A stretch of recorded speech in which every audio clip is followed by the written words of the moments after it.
Hindi pinalampas sa maraming job seekers ang araw na ito para makapag-apply sa isinasagawang job fair ngayong araw sa pangunguna ng DOLE. Si JM Pineda ng PTV para sa Balitang Pambansa Live. JM?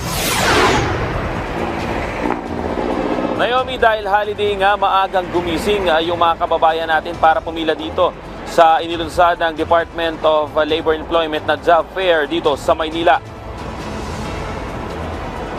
Dala-dala ang mga requirements sa resume, nag-abang agad ang grupo na ito ng mga job seekers sa tapat ng Manila Science High School. Kahit alas 8 pa ng umaga, nakatakdang magsimula ang job fair. Ang ilan sa kanila, mga first-time job seekers at ang iba naman ay mga estudyante na nagbabaka sakali na makakuha ng trabaho para makatulong sa kanilang pag-aaral.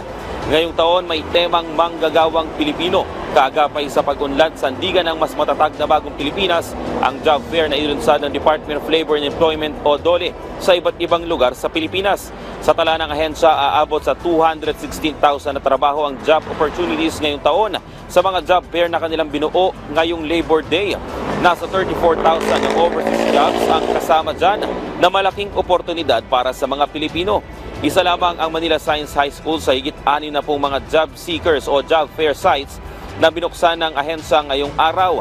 14 nga dito ay nakatayo sa Metro Manila o National Capital Region. Nakipag-ugnayan rin daw ang DOLE sa mga private sector para may mapagtayuan ng mga job fairs at mas marami pang mga Pinoy ang maabot nito. Malalaking kumpanya nga rin ang naghihintay para sa mga job seekers, kung saan kasama nga sa mga industriya na may offer ang manufacturer, retailing, business processing, outsourcing o BPO at mga food services.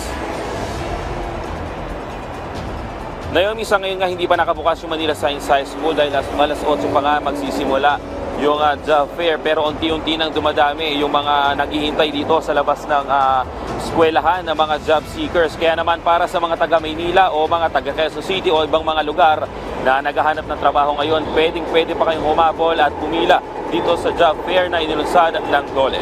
Yan muna ang latest. Balik sa Naomi. Maraming salamat, JM Pineda ng PTV.